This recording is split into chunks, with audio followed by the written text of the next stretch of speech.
rather than moving on, we move with. How do we move with what we have?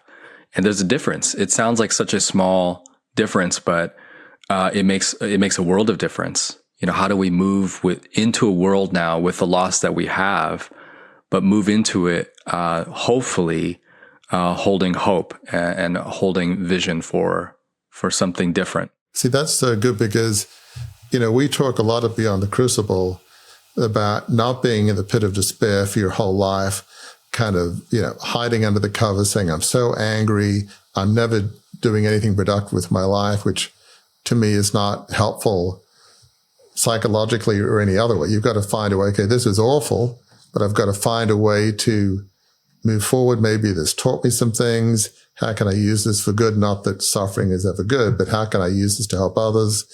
I've had so many people on our podcast that have done that. People have been through like substance abuse, coming alongside others who've been through substance abuse, saying, hey, I know what you're going through. It's not just a bumper sticker. I really do. And just sit with them.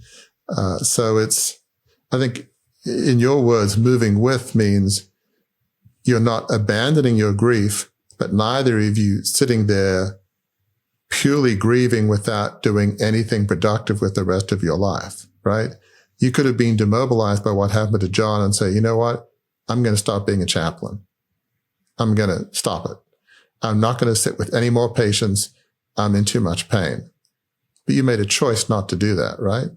You made a choice. I'm going to grieve, but I'm going to move with and still be available to be with others. Does that kind of make sense at all? Absolutely. And my heart does go out to people who take the time that they need in order to recuperate, recover.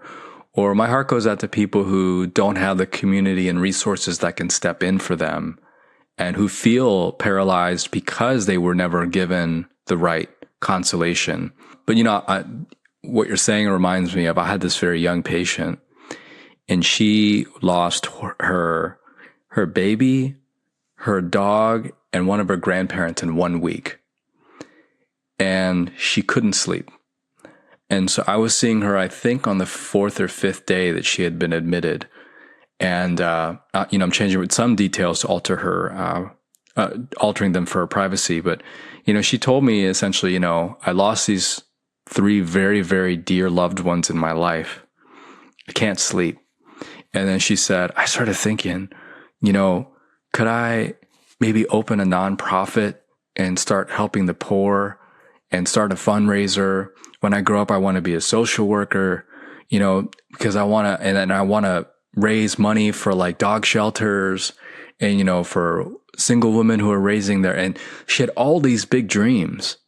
And she goes, is it too much? Do you think it's too much? And part of me as a chaplain, I'm supposed to help facilitate and process with her, like, oh, what does that mean for you to have these big dreams? Or what does it mean for you that you're saying it's too much? Just to kind of be more open-ended. But I could see in her face that out of her grief, she wanted the sapling to emerge. She wanted beauty in the midst of her desolation, And I see that with patients who suffered violent injustice, violent loss, especially. We're seeing that now in our country and all over the world, that out of grief emerges a need for justice and solidarity and collective transformation. And so what I told my patient, I just told her, it's not too much. I think it's great. And she looked at me, she said, oh, thank you. And she went right to sleep.